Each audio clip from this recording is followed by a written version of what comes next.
Hello and happy new moon to you. Today is November 20 something, 22nd, I think.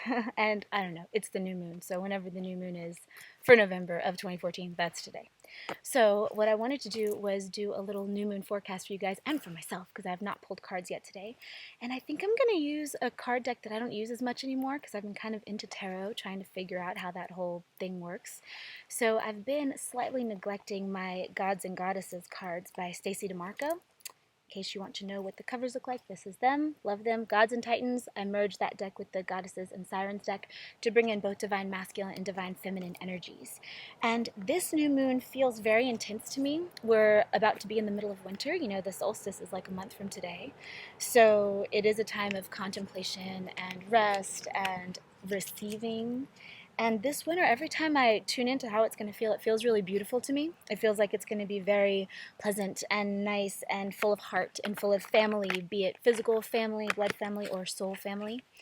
I think it's just going to be nice. But that said, I would still like to do a forecast for this new moon because why not? Things have been pretty darn intense lately with solar flares and various happenings, and so why not access the grids of universal cosmic consciousness? And this is just one tool to do that, by the way. Lots can do it. You don't need any tools to do it. You can just do it with your consciousness, but I kind of think this is fun.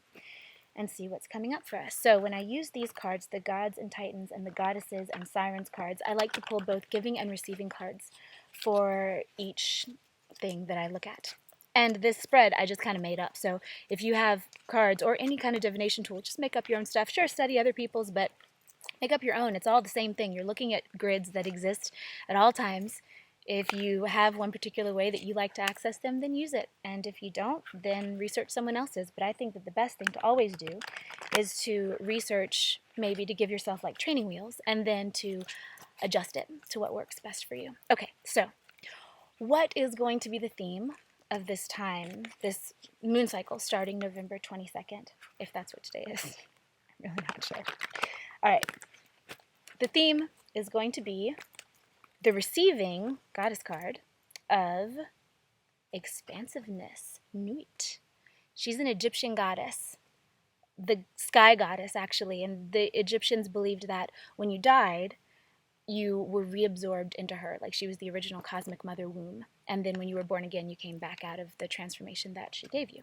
So we're going to be receiving rest, nurturing. So especially those of you who are givers, it's harder for you to receive. Allow yourself to receive from the universe, from your friends, from your reality, because if your cup is not full, how are you going to fill other people's cups? Always best to give and receive in equal amounts. On a personal note, I've realized lately while doing my own inner journeys, because we're never done ever. If anyone thinks they're done, listen to what they say. Anyway, I received that. I understood that I believed that I was okay with receiving if I was giving maybe 3 or 4 times as much. Then I would receive that one part to 3 or 4 parts. And that's not really balanced or equal, but that's what I let myself believe because of my own blocks. So I've been working on that lately. So the idea of receiving as letting yourself be a functioning member of the universe, something that doesn't receive and just keeps giving and giving and giving and giving is Cancer, right? So you want to receive in equal amounts to how much you give. That's also allowing the universe to love you. So receiving expansiveness, but I think what it's talking about is the preparation for expansiveness. So kind of the constrict and then the pulse once you feel like moving again. So what we're going to give, speaking of, once we feel like moving again, I'll just pick up what's on top of the deck because I have been shuffling it. Ooh, interesting. Okay. I just pulled this card the other day, and this is the first card I ever pulled out of this deck. I did a video about it.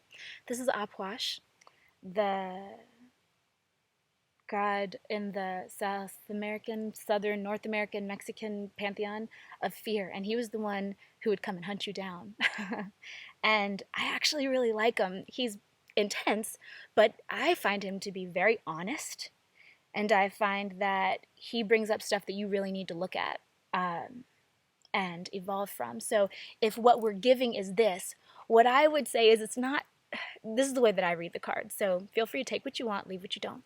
But I don't think it's that we're going to be giving fear. I don't think we're going to be scaring everyone. I think what we're going to be doing is giving whatever that means for us. So probably things like emitting a transcendence of fear. Once you lose your fear, then what do you give? Once you're not afraid of whatever the things are that are holding you back, then what is it that you are giving to the world? Because whatever it is you're inspired to give to the world is exactly what the world needs from you. So it's not a selfish thing to live in your light and in your awesomeness and in your most expanded self. All right, so I'm looking at the sun because I want to stop this before the sun completely sets because I want to sun gaze a little before I go home. So who are we in this moon cycle? As far as giving, rather, and receiving, a goddess and a god card. Giving, we are, Thoth, wisdom. I love this card. I just like all these cards, but Thoth I especially like. And so the idea with this one is, I think what we're emitting, whether or not you're giving it exactly in conversation or not, is the new equation that is your vibration once you've learned and once you have calibrated to whatever situation that you are learning from right now and throughout this moon cycle. And what we're receiving, this kind of match, is individuation Artemis. She's always been one of my favorite goddesses because I'm down with the independent woman, don't need anybody kind of thing. And that can definitely be out of balance too, trust me, I know. But the really beautiful thing about Artemis is that she's very balanced. She's a huntress, but she also protected what was in the forest. So she kept the balance there. And also she hung out with all the forest beings, and that's pretty cool. So individuation, how can we receive individuation?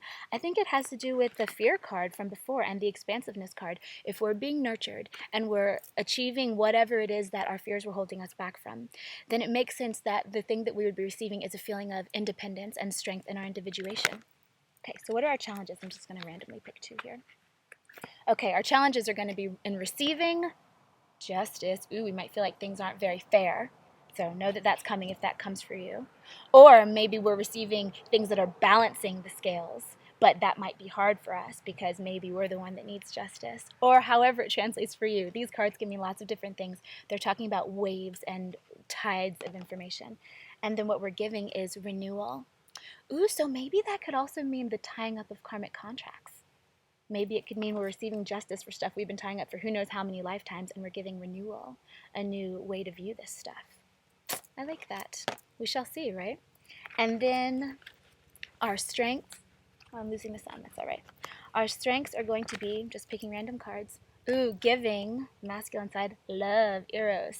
Well, that's nice. Love does conquer all, you guys. Love is the vibration of creation. It's the glue that holds 3D together. So if that's what we're giving, good call, because that's an easy one to give as long as you can remember to put yourself in that place. And love doesn't necessarily mean taking people's crap. It doesn't necessarily mean not nurturing yourself. It just means giving love, and sometimes giving love is not taking people's crap, because if you're taking their crap, then you're giving them a fix and not actually helping. Sometimes love is tough love. Sometimes it's nurturing, delicious, wonderful, soft love. Whatever it is for you, do that.